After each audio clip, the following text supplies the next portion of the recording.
Hello everyone, welcome to Poetry Live for one of the most nerve-wracking shows I've ever done as I go and unleash some narrative poetry upon all of you guys. So hope that you enjoy listening to me. Hello everyone.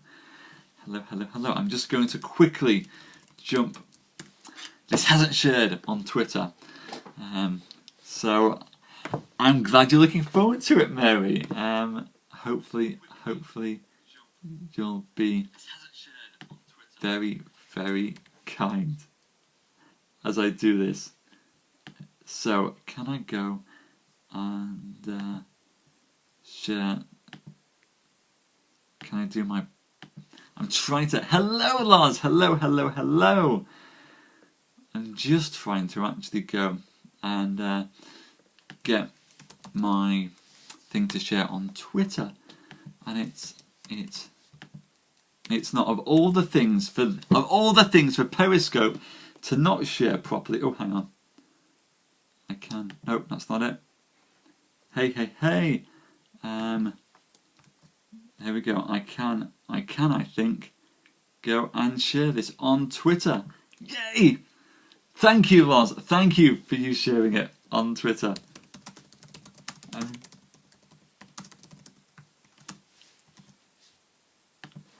Hey, there we go. Good. Right, I'm showing. So, hello everyone. Welcome to tonight's very special episode of Poetry Live, where I'm going to be sharing some of my narrative poetry with you all, which I'm not frightened about in the slightest. On the flip side, I am really looking forward to doing this with you guys. So what I'll do is I'll give an introduction to what I'm doing, what I'm reading, some of the background and history behind it. Then I'll go and read you some. Hey, welcome. I'll go read some of my poetry, and then afterwards we'll have a Q&A, and then I'll go and scour the house for alcohol, which I know I won't find anywhere in here because I'm out, but it's the thought that counts in these things. It's the thought that counts. Anyway, what I must do very quickly, because I've just had a message from her on Twitter, is to say hello to Carolina, who's watching via the web app, because she can't watch at the moment via Periscope. So, hello, Carolina.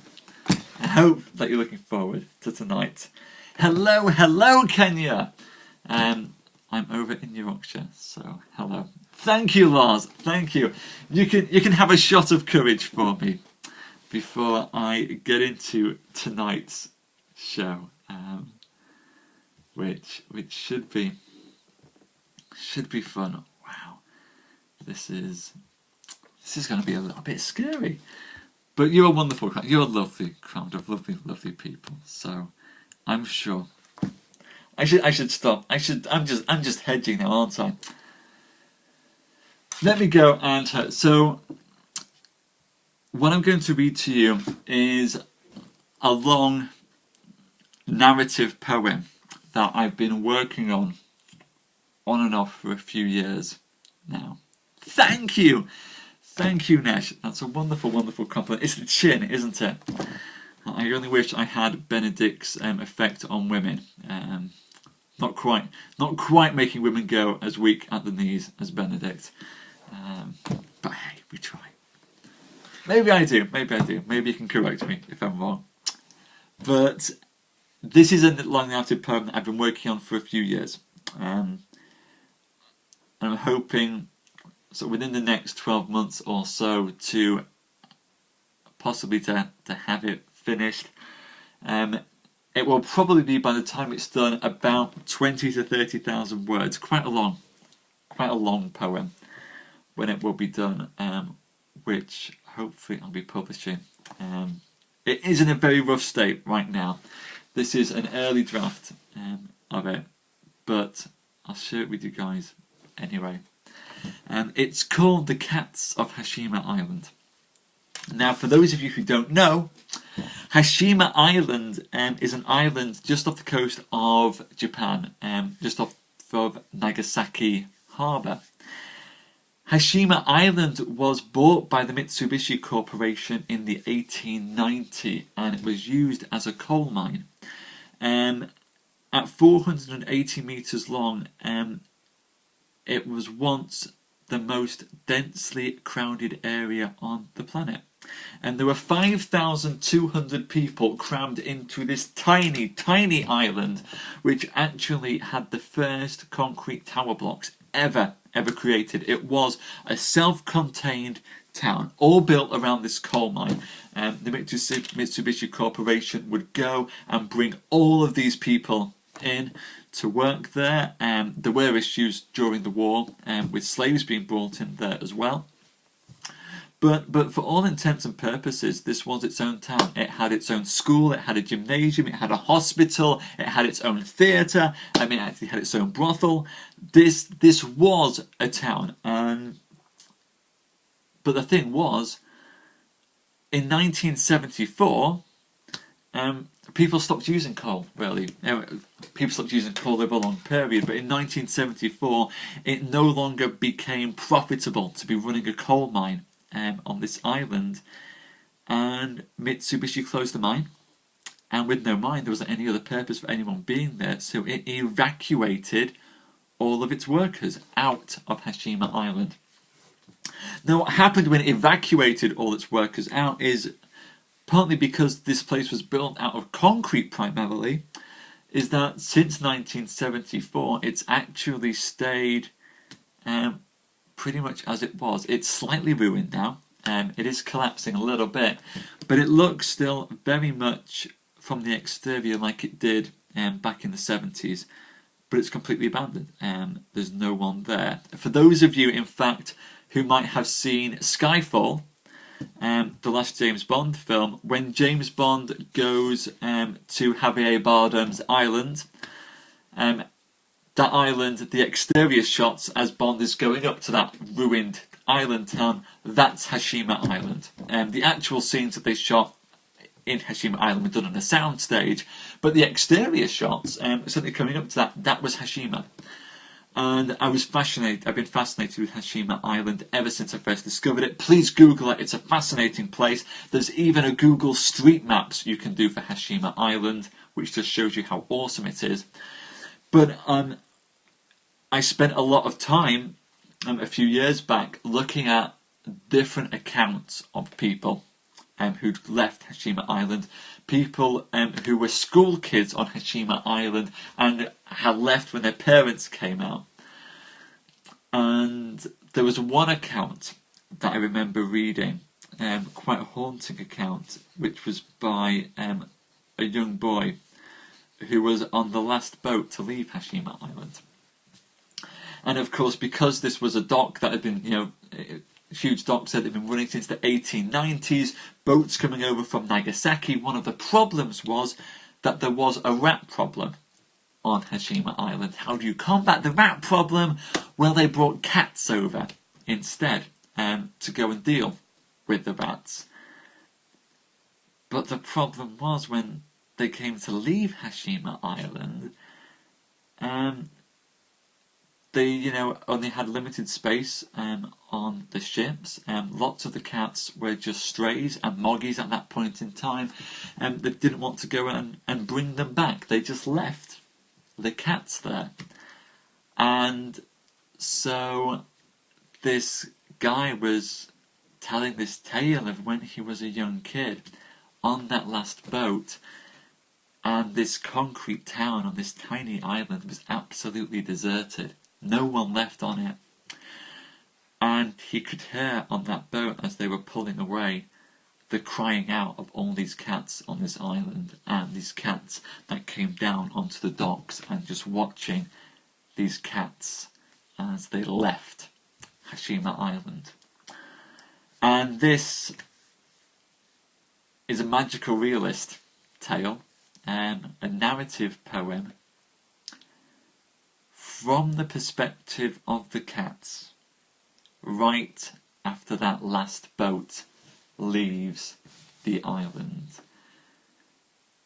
These are the cats of Hashima Island. Here is my narrative poem. I'll do a little bit of this and then we'll stop and do some Q&A. Hope you guys like it. We are the cats of Hashima Island, abandoned by the gods. Boats sliced through black waters we cannot cross. We followed them to the docks, mewing, running in circles round their feet, licked their fingers, taste, dirt, sweat, rock. We rubbed their legs and cried not to be left alone, apologized for when, as kittens, we pissed on tatami mats. They did not listen. Now we rub the bruises on our ribs, lick the cuts on our legs. The concrete was sharp, uneven, as we slid along it, after the gods had thrown us overboard. One of us, a young tuxedo cat, a tom, his back legs broken when a fat god who stank of beer threw him from the deck. The god laughed as the body struck the concrete stairs. Now he lies in shadow, head resting against the ground, mouth dry from crying for help. No help will come. We do not know how to fix a broken leg, to comfort a lame and dying tom. We cut wide circles around his cries. His cries get quieter. Shadows he lays in grow deep. He shivers in the cold. He does not die. In the harbour water a tortoise shell was once a part of us. He tried to swim, to follow the boats. He failed, his lungs filled with water that dragged him towards the sea floor. The curious faces of fish nudged against his matted fur, knocked him off course. Pulled by the ebb of the tide, his limp limbs rolled, his head twisted. Facing downwards he plunged into a long pile carpet of seaweed and broken beer bottles and lost, rusting dock tools. In the dark, no longer of interest, not even to fish, he died. We are lost, abandoned by the gods. More of us come at night. For the first time we cease to be liquid syrup. We pore over obstacles in our path, walk with heads bowed and shoulders hunched, step around obstacles. Tonight we drop the performance. Tonight we cease to be a spectacle of nocturnal ballet. Tonight our audience has not come. At the edge of the water we pause in silence. Waves lick at the concrete, staining it a dark shade of grey. Where have they gone? One of us asks. To the horizon, to the cluster of lights, blue and white and green, that shine like sinking constellations of stars. Will they be back? No. Why would anyone come back from the horizon with lights that catch on rolling waves? Our fur is coarse, it does not shine beneath the moonlight. We are the old cats. We are those silent shapes that stand at the back of the docks, meters apart. We have said everything and now say nothing. We hear the cry of the Tom with the broken legs, crying beneath the stairs. One of us climbs down. He stops crying as we lick the fur on his forehead. He will die. Black blood stain seeps from the shadow's edge. White shattered bone catches the light of the moon and the stars where it's broken. He asks if he will die. We lick the fur on the Tom's forehead. He tries to purr. In the shadows, in the silence, silence broken by the purring of the Tom and the scratching of our tongue in the smell of blood, we draw claws. He does not notice. There is no shiver, no alarm, no change in purr. We slash the throat and hold him close, lick his head as his body grows cold. Not much blood. And he is dead, and we do not talk. We are the cats sat by the docks, abandoned by the gods. We are corpses too, we are cats waking, we are cats who do not know we are dying, we are dead, and we have killed. Old, young, house and strays, violent and mad, bastards and lovers.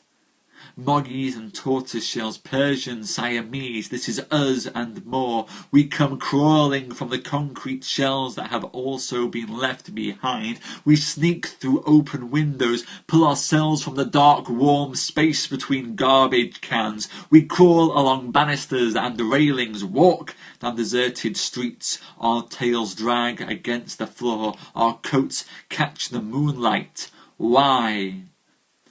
The question is asked at midnight. Why? It is repeated into the night. Why? Why? Why?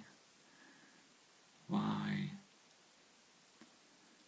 Why have the gods left us to die? By the time we are stirred upon the docks, our words are a song, a litany in the night. Alto, soprano, baritone. We do not know why. We are the young cats, barely stopped being kittens. We are the ones that the gods could not stomach to drown. We rub our heads against the old cats who do not ask the questions of the night. We ask them why. They swipe at our noses and bite at our necks, and we huddle against the concrete wall to shudder. We've ceased to ask questions.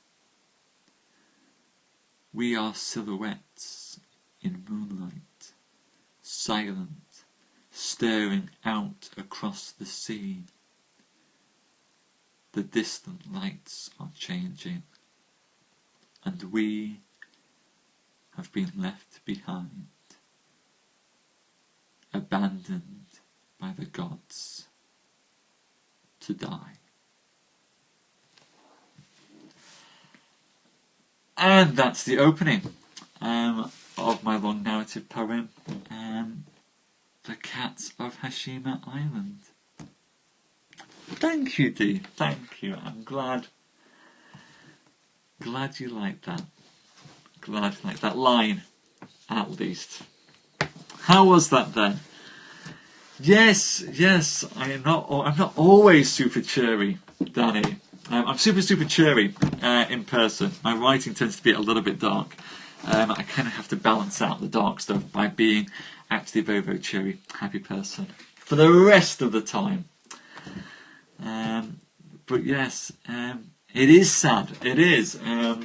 But I just couldn't get that image of cats sat as everything went out there. One day, Rosella, one day, when it's finished and published, you might very well be in luck, and there might be a translation that comes out. Thank you, Lars. I'm glad that you liked it. Well, I'm glad it moved you, actually, Danny. I love cats. I very much miss my cat Loki. So thank you, Planks, Zella. Cats are wonderful. Oh, wonderful, Kathy. That's a wonderful thing to do. It is terrible. I'm a big, huge fan of cats. They've got so much character, and they're independent, and they spend most of their time, getting in my face and, stopping me from doing half the things that I should be doing. Which is why I like cats. Cats, I'm convinced, are one of those wonderful things that are there to help us laugh at ourselves. But yes, totally, they are the best pets, and so I didn't want to, but I am glad it had that. Well, thank you, Lars. Thank you. I might at another time go and share a little bit more of the poem with you if you'd like that. I'd be more than happy to share that if you guys have enjoyed it at another time. But yes, that's one of the works that I've been working on. It's actually not the current one that I'm working on. I'm just working on a novel right now, as opposed to that. But I'm one of those awful writers who kind of has to work on 3 different things at once. Mainly because I write lots of different things, and I find that it's fun to write in different styles. It helps to keep me focused to actually go and try different things from time to time. So I'm glad you guys like that. Thank you, Isella. Well then, Dee, for your birthday Prezi, I will do some more. Thank you, Lars. Thank you. Do enjoy the bears. Actually, Danny, though, no, the novel that I'm working on doesn't have smiting in at the moment. The novel I'm working on is actually kind of a coming of age tale set in the north of England. Kind of very similar to some of the stories coming out of Shane Meadows films, if you've ever seen that. Yeah, it's kind of half This Is England, half Kinky Boots, if you know either of those films. It's a very, very different tale, which I've spent the past week typing up from its handwritten form. And at some point, yes, modern. There's absolutely, I don't think there's a single genre of story really, or style of story, that I don't like. When I go and look at all the different stories that I've got on the shelves and things that I like to read and write, I like everything. Which is actually one of the problems that I've had in the past talking to agents. I try to, Lars. I'd be lying if I said I did it every day. I have the intention of writing every day, and usually I do. I'd say I probably write 5 days out of the week. On a good week, I'll do 7 for 7. That's okay, Frank. On a good day, I'll do 7 for 7. Oh, I love I want to see the musical version of Kinky Boots. Hopefully I'm going to see it in London at some point.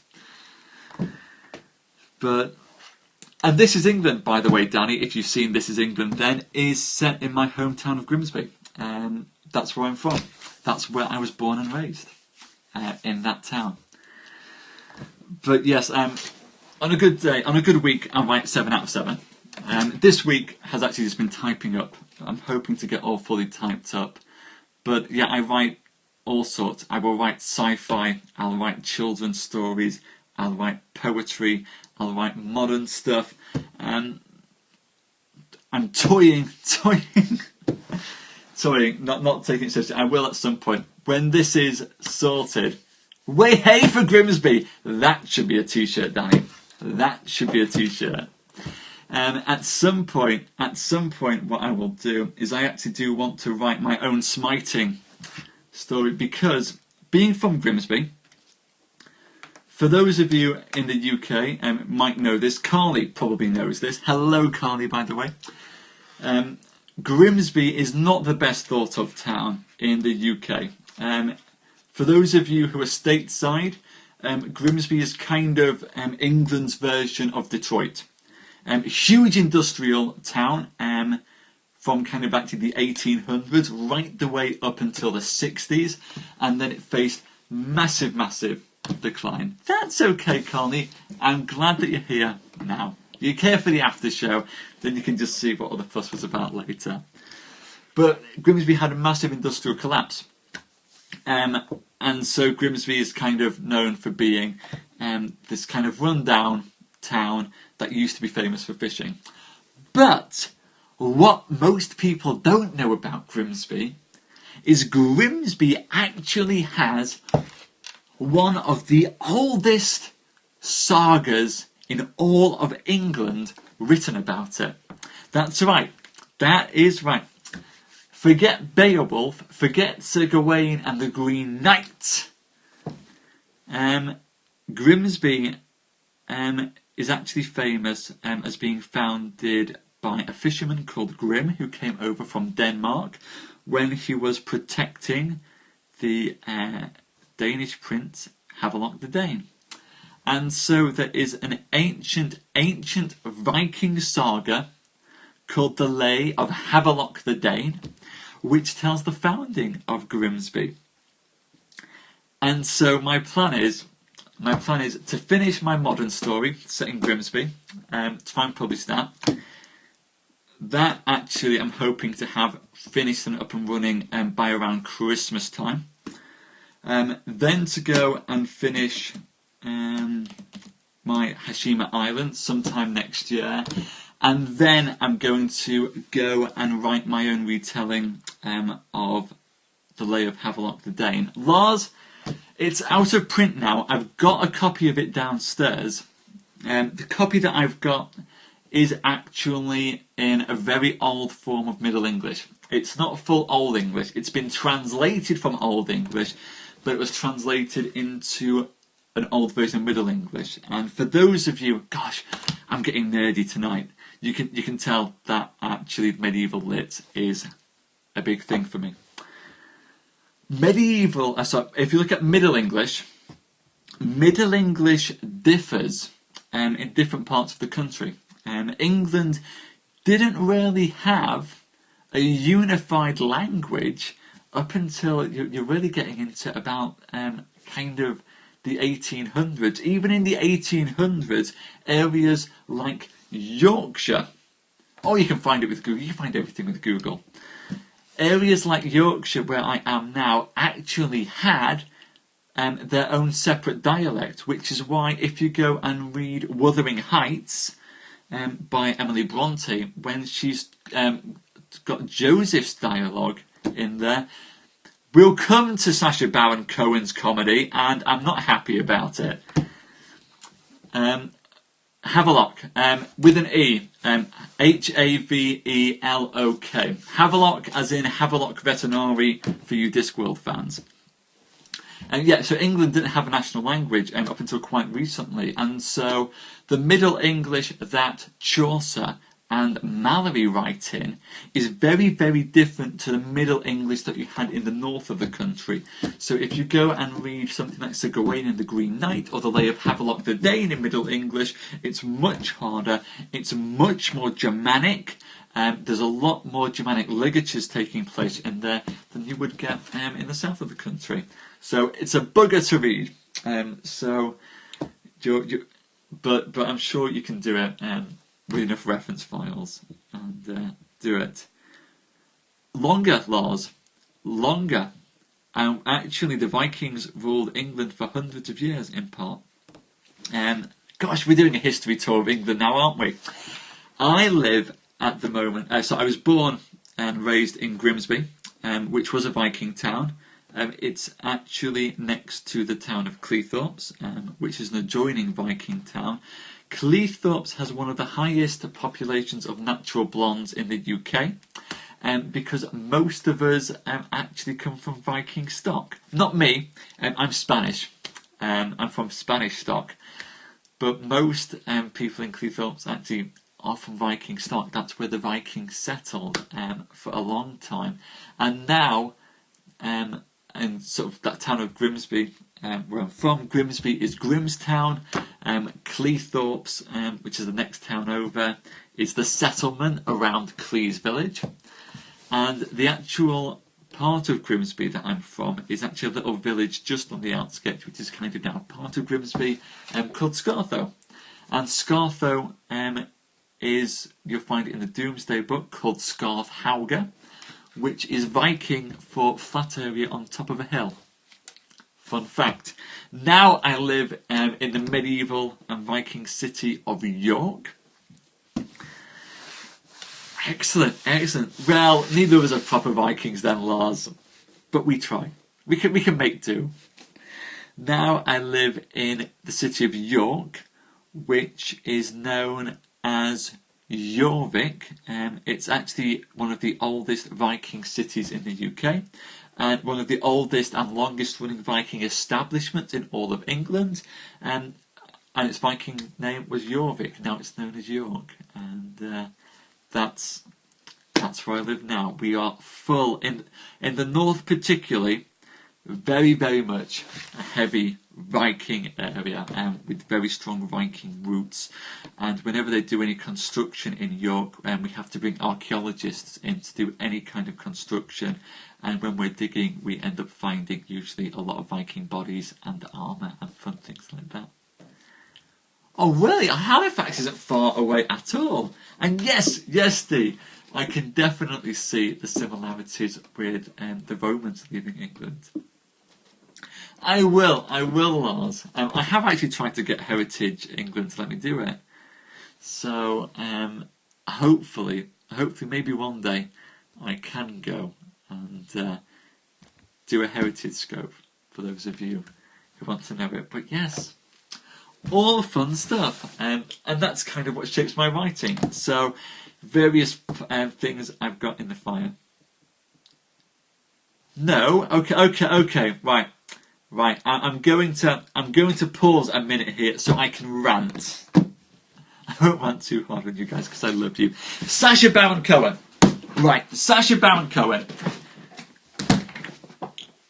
One, okay, if you're going to make a film called Grimsby, you can at least film it in Grimsby. He filmed it in Essex.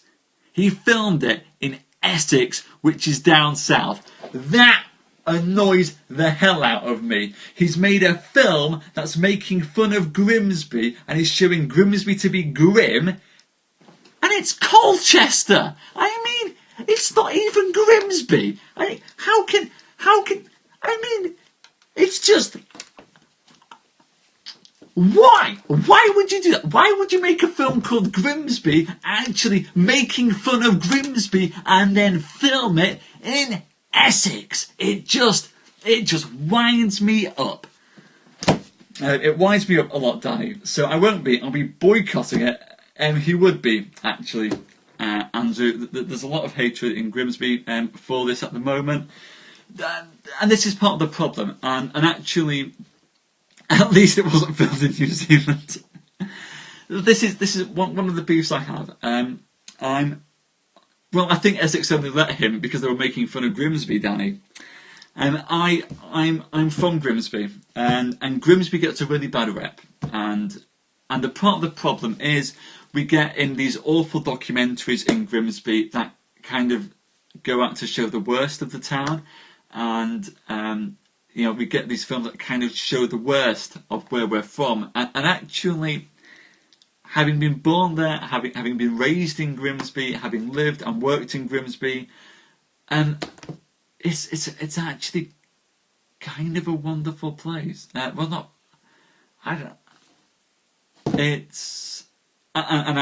tell you what, I will go and I'll Instagram a load of pictures that I've got of Grimsby. There's something incredibly beautiful about Grimsby that nobody really picks up on. And I get very annoyed when people just go to Grimsby and want to make a story or film out of it because they want to make fun of it. And actually, it's a more complex place than that. It's got its problems. Everywhere's got its problems. New York's got problems. London's got problems. Paris has its rough side, believe it or not. And Grimsby, it might have some dodgy areas, but I mean, when I was a kid, my parents both worked, and childcare was expensive, and so I used to spend a lot of time being looked after by my grandparents. And my grandparents, to keep me entertained when I was a wee lad, would take me walking up to the docks of Grimsby, which is where my granddad used to work as a lumper. And a lumper is someone who helps to unload and move the fish off the trawlers. And bear in mind that my granddad was working on the docks when Grimsby was the biggest fishing port in the world. The world. We had a fleet of over 3,000 fishing trawlers. That's incredible. Now we've got 7. Generally, 3,000 to 7, which kind of shows you the economic collapse in Grimsby. But you'd go along the docks, which has been running since the 1800s. We've got this huge dock tower that was used to actually open the hydraulic gate. It was modelled after towers in Florence. It's absolutely stunning. It was opened by Queen Victoria herself. Lots of the buildings over by the docks are Grade 1 and Grade 2 listed buildings. They are gorgeous Victorian things, and what's happened with them is because of neglect and age, they've started to collapse. And if you look at those buildings, they look like ruined castles. The docks look like ruined castles. I would walk along the old pontoons and quays where we had a little bit of fish coming through, and you'd smell the fish.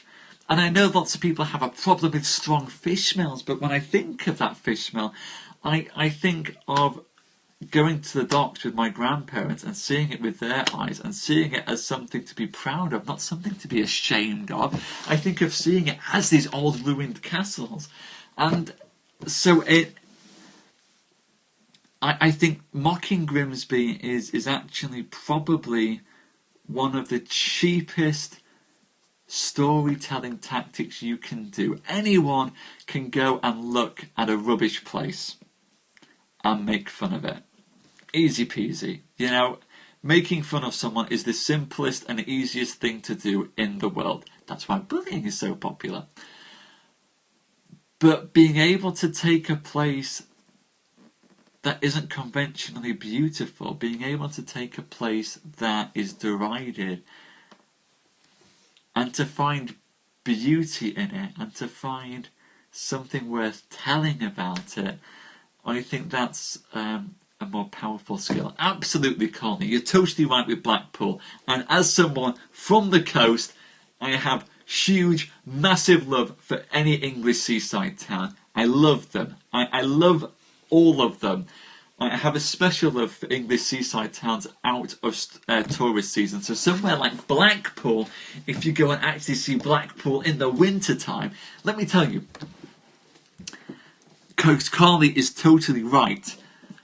Blackpool's illuminations are lovely, but if you've ever seen somewhere like Blackpool covered in snow, if you've ever seen an English seaside town covered in snow, it's one of the most surreal and beautiful things because, especially early in the morning, it's empty, you've got snow down there, you've got the arcade, you've got covered up rides, and it's a wonderful dichotomy. And so I think that Grimsby by Sacha Baron Cohen is very lazy storytelling. I think he's a coward to film it in Essex and not even show his face in Grimsby to do it.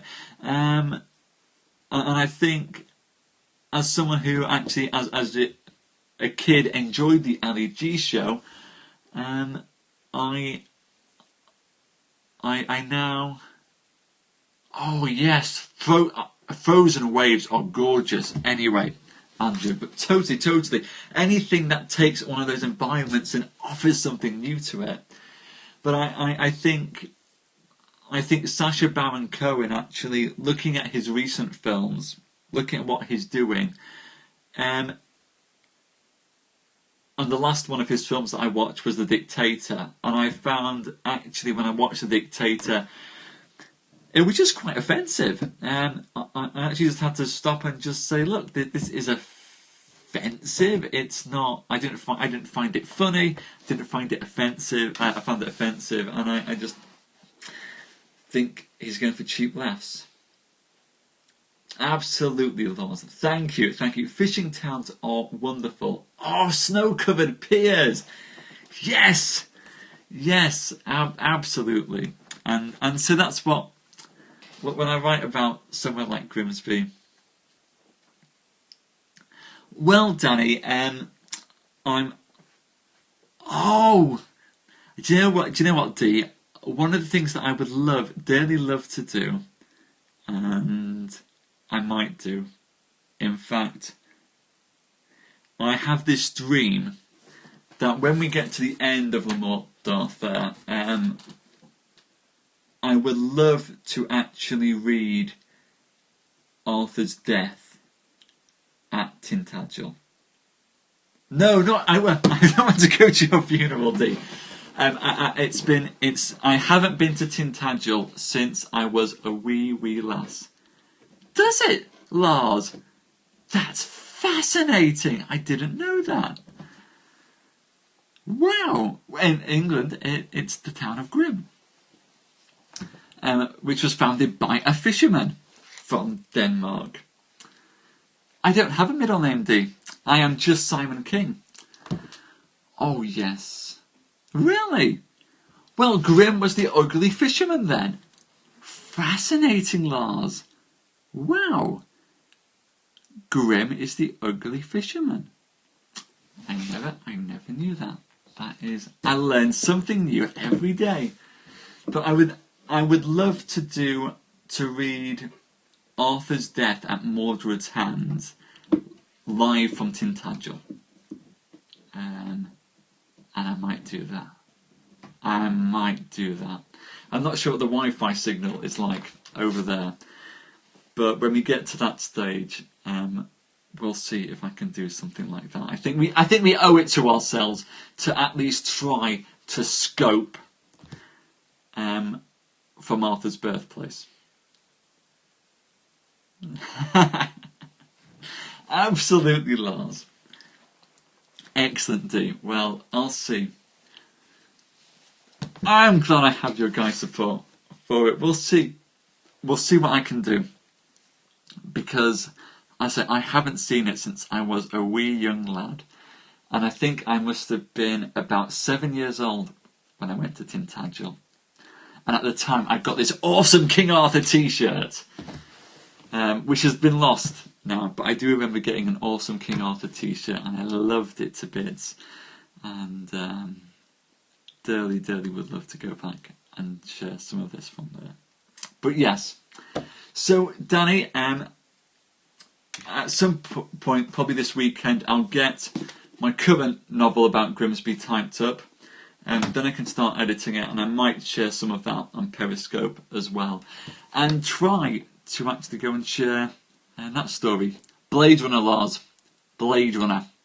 Blade Runner every single time. Blade Runner followed by Genesis of the Daleks, which isn't a sci-fi film, but I'm going to class it as one anyway. Blade Runner, then Genesis of the Daleks. Easily my favourite two sci-fi things. What's yours, Lars? What's your favourite sci-fi film? Let me find out about you guys as well. That's the fun. That's the fun part of this evening. Oh, I totally with you there, Lars. Has anyone seen a film called The Land Before Time? It's one of the most heartbreakingly sad films a child has ever had to watch. I won't spoil it for you, but let me say, within about 15 minutes of that film, if you're not in tears, you're not human. I haven't, Jane. I'll be honest. I used to have huge hang-ups about my voice. I was afraid that it sounded really weird. But Jane, thank you for saying that. I might consider it. I might consider it indeed. That's a lovely thing for you to say. My favourite character from Land Before Time was Sarah, because she was a Triceratops and her name was Sarah, and punning. That was a pun. I liked that. But as a young child, I would rent that, well, force my parents to rent that from the video store time and time again.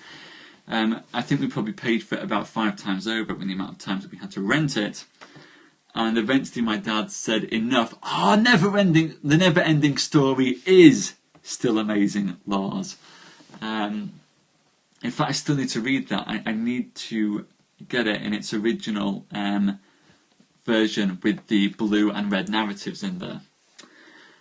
But after watching The Land Before Time forever and a day, my father said to hell with it, and we got Star Wars A New Hope, and he made me watch that instead. And boom, yeah, a love of sci-fi was born, Lars. So totally with you with Star Wars there. Yeah, A New Hope came, changed my world, but I still periodically watch The Land Before Time because it's an awesome film. But yes, wonderful film, as I'm sure Carly will back me up there.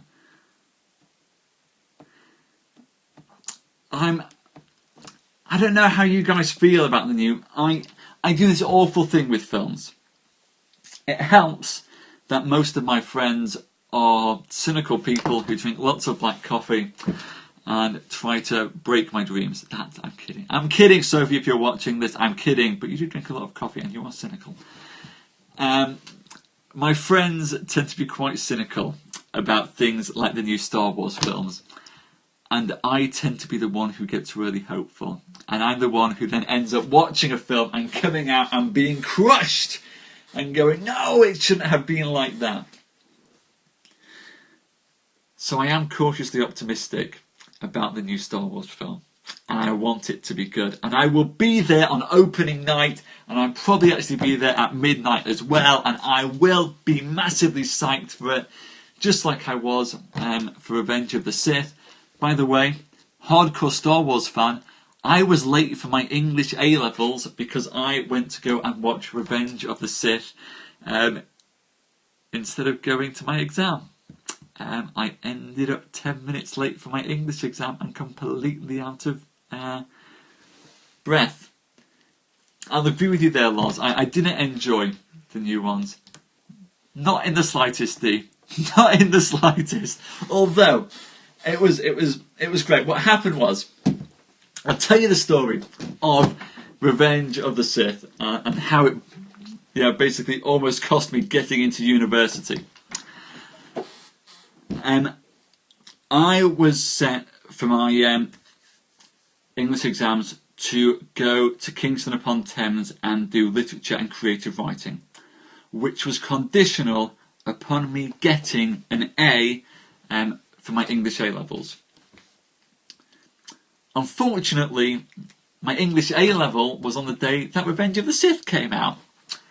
Ooh, that's difficult, but it was fine. It was fine because my best friend Tom had a car, right?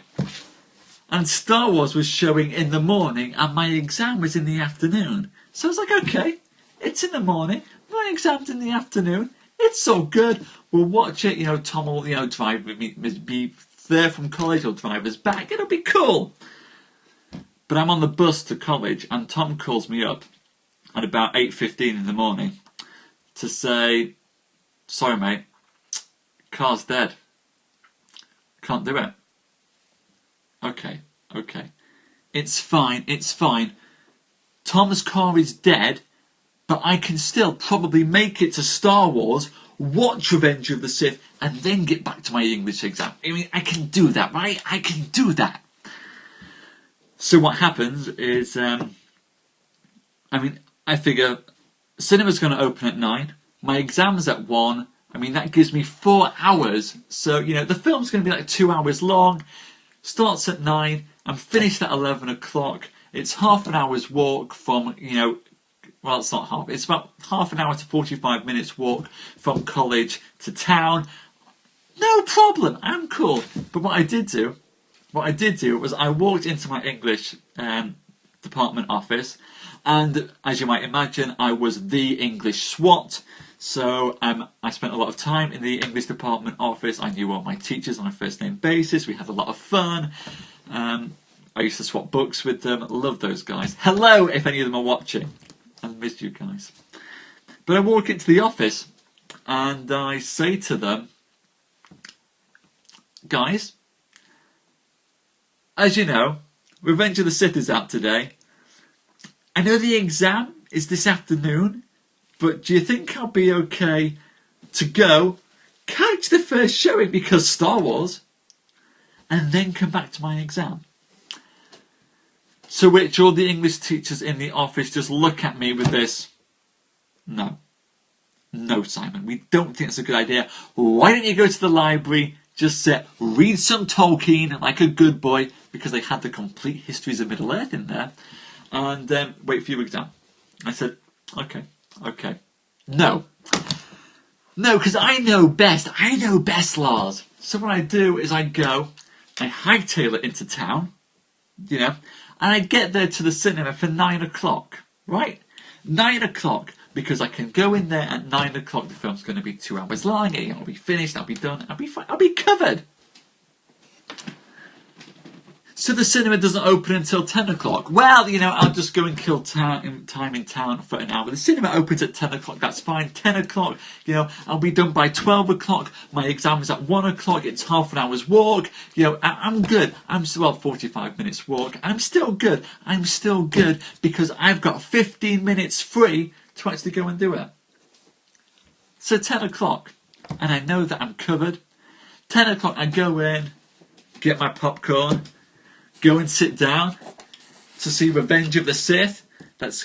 Who makes a film like that come out in A-level season, I ask you? Who makes it come out during exams? I come out, I sit there in the theatre, just me, and a bunch of guys in their 40s. There were like 6 of us in there. All of us sat there, all by ourselves. We give each other a look that goes, hey, you're here to watch the film and you didn't bring your wife on. You just wanted to go and enjoy this film in peace. Yeah, I get that. I like it. I like it when you do that. I like going to see a film when it's just you and a bunch of other dudes in there and you're all like, hey, we're just here to go and watch a film during work time because we can. So I sit there, I've got my popcorn, I'm like, hey, I'm going to watch this film. Do you know what I forgot to factor in, Lars? Do you know what nobody tells you when they tell you about the cinema times? Is that there's half an hour of adverts before the film starts. Precisely, Dee knows. Dee's been caught out by this before. Yes, Martin knows as well. Yes, Carly. Yes, Danny. Good God, you guys are like way smarter on this than a 18-year-old Simon. Yeah, trailers. Half an hour of trailers. So the film starts at 10:30. Scheduled then to finish at 12:30.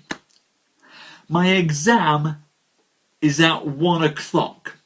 It's half an hour to 45 minutes walk between there. But here's what I'm thinking. I just need to be poised and ready to go. I can run. All I need to do is wait. Wait until the end of the film and then leg it into town. It'll be cool. It'll be cool. It'll be cool. But what I don't factor in is that when they've got a really big film, sometimes your trailers are a bit longer than 45 minutes.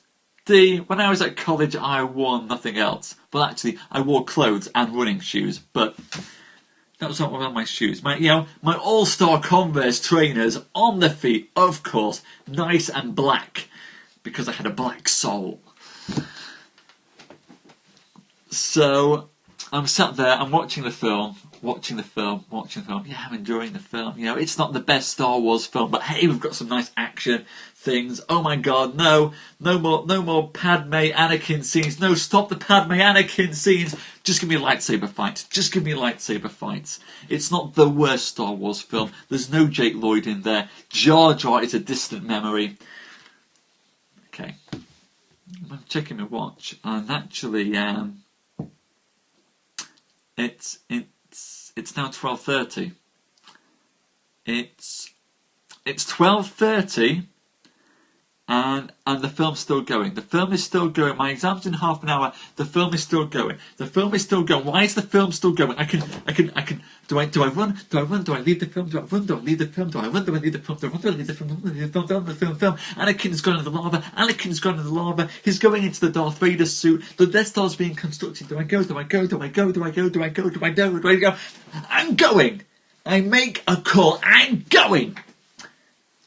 25 minutes to spare, and I get out into the hallway that I'm there. There's an usher there. Oh, is the film finished in there? Nope, still going, I say, as I just start to sprint now, out of the cinema, down the escalators into Scunthorpe Central. Start running through Scunthorpe, because I went to college in Scunthorpe, running through Scunthorpe. I've got my phone on me, my phone's open, I'm trying to call Tom, I'm trying to call my best friend Tom.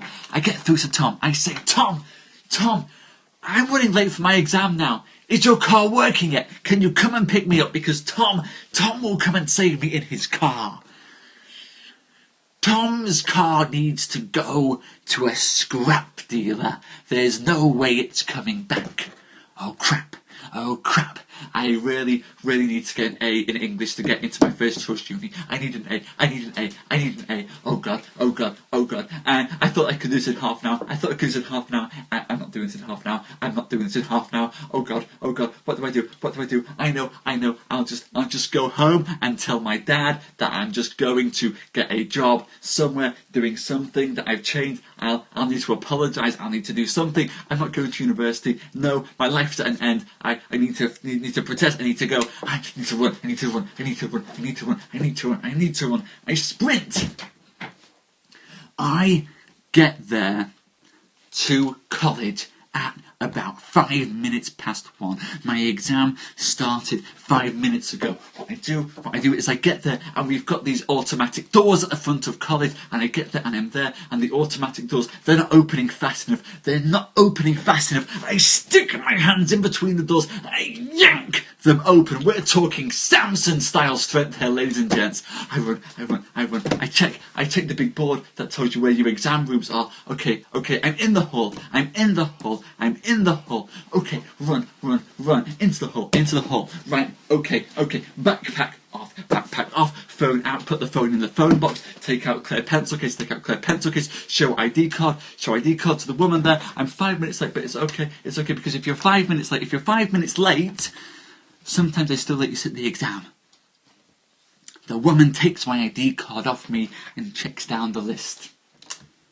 I'm not even registered in that room for the exam. Here's the thing, because the college is so large, because everybody is taking English, there are actually 2 rooms for the English exam. I've gone to the wrong room. I'm in the hall. What I need to be is on the other side of the college campus. I need to be in the gym. Shit.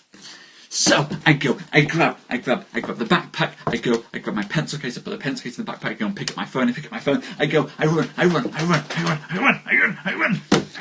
I burst into the gymnasium. 15 minutes late for my exam.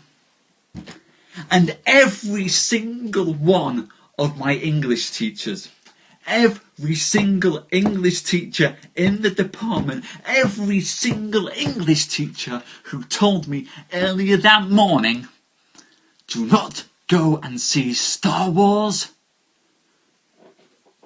is lined up facing the door as I storm in, covered in sweat, and every single one of them, arms folded, just gives me this look of sheer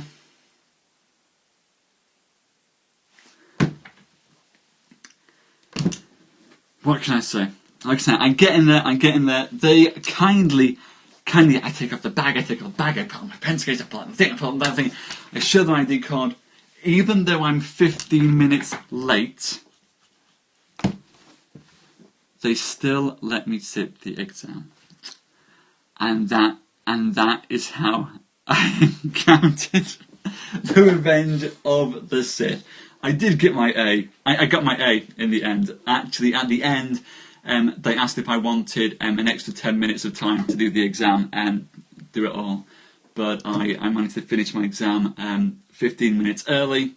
I got my A. I went to my first choice uni. I was very, very happy. And afterwards, for the rest of the summer, I had the reputation as the kid who was late because he went to see Star Wars. As if the fact that I was a geek who wore glasses, who had hair like this, who wore a variety of geeky t-shirts, as if my geekdom wasn't hardcore enough. The fact that I had braces as well, hadn't had a girlfriend ever at that point in time. No girlfriend, braces, glasses, hair like this, geeky t-shirts. As if all of that wasn't enough to say, I am a nerd, I was late for the exam. And the worst thing was, everybody else was there for the exam early. So the entire group had to sit in the gymnasium and wait for 15 minutes for me to turn up. Otherwise I could have started 15 minutes early. And my English teachers told everyone exactly who they were waiting for and why they were waiting for me to begin with. So everyone knew who I was, what I'd been doing, and why they'd been stuck and couldn't start the exam early, and why I'd suddenly burst in 15 minutes late. The English teachers at John Leggett College in Scunthorpe, by the way, are absolute legends. Excellent, Andrew, excellent. And Martin, I don't know who Peter Mayhew is, I'm afraid. I was very special, Dee. I definitely got to wear the special hat after that. Fortunately, I'm never planning on sitting... of course! Not quite that tall. Not that tall, Martin, but certainly probably enough hair to do it. So, yes, that was it. Well, thank you, Lars. I'm glad you enjoyed me sharing that story.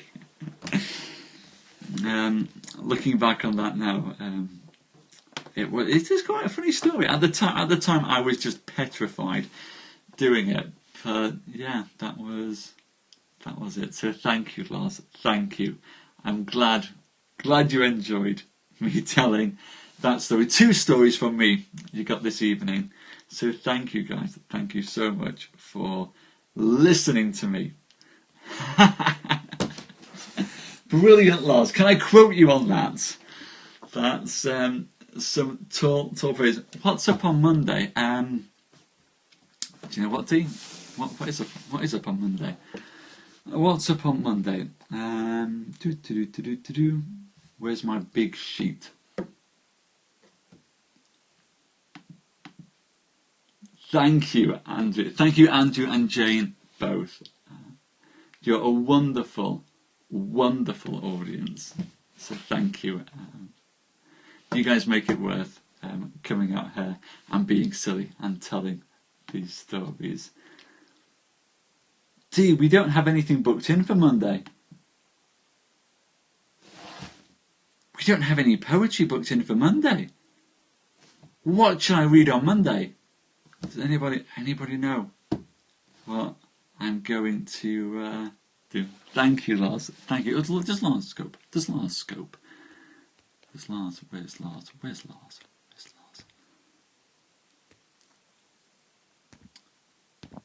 There. Following. For poetry, Dee. For poetry. Sons of Avalon is prose. We need poetry. What shall we read for poetry on Monday? Baudelaire. I was thinking of doing Baudelaire, Danny, so that's an easy sell. Good, we'll do Le Fleur de Mal on there. Tiddler the Storytelling Fish. What on earth is Tiddler the Storytelling Fish?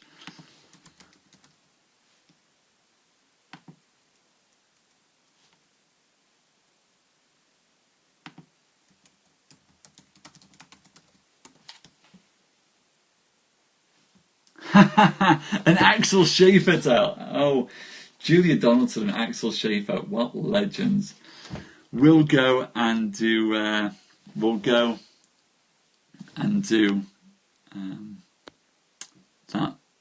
tomorrow. On Monday. Some Baudelaire for there. Well, don't worry, Rosella. I'll do the English translation. I'll do the English translation of Baudelaire. I can't speak French either. Fab. See, Carly, the school teacher knows Julia Donaldson. There we go. Well done. Big points to Carly for knowing what Tiddler is. I had to Google it.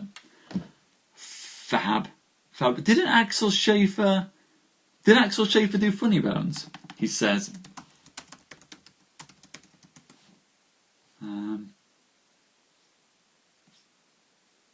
No, it's Alan Alberg. I can, of course, do The Vampire. Well, Carly, my favourite children's story was actually Funny Bones by Alan Alberg. So, I don't know if you guys read Funny Bones. You can still get it in W.H. Smith's, because I used to work in W.H. Smith's. Funny Bones. Alan Alberg. Check it out. But yes, I will do Baudelaire's The Vampire absolutely on Monday. It'll be jolly, jolly good fun. Looking forward to doing that. Thank you, Lars. Thank you. In fact, I think... Oh, I don't know that. I know Winnie the Witch. I used to love reading. Yeah, I spent a lot of time reading that. Funny Bones is terrific. In a dark, dark town, and a dark, dark street, in a dark, dark house, and a dark, dark hall, and a dark, dark stairs to the dark, dark cellar where Funny Bones lived. Wonderful. Well, in fact, we should do another time. We should go and do some of that stuff. But it's getting remarkably, remarkably late over here in Yorkshire, everyone. And I am on catch, Lars. I am. In fact, I'm going to go and end this scope now, so I can wind down the evening, grab something to drink and soothe my throat. Absolutely, Dee. That's a good plan, and I probably will. Thank you very much, Andrew and Autorical. Thank you, all of you. Big thanks to all Rob and Martin and Willow and Carly and Rosella and Andrew and Malatea and Dee and Arkadina and Lars and Kathy and Andrew and Jane and Danny. You've all been a wonderful, wonderful audience. So thank you for accompanying me for tonight. And for those of you who want to hear me read my own stuff, do go and either check me out on Catch, because you can fast forward to the good bit, or replay on here, in which case you can't fast forward. Catch is probably easiest if you just want to go and fast forward a few minutes in and catch me reading my poetry. So I won't go far at all, Andrew. I'm going to come off here and go and watch you scope, which I can get a drink, watch you scope and chill, which sounds like a wonderful, wonderful end to my evening. So I'll let you go and take over now, Andrew. See you on Monday, everyone. We'll do some Baudelaire. Have a wonderful, wonderful weekend, all of you. Thank you so much for all your love and support tonight. You guys are the best. So thank you very, very much. Goodbye.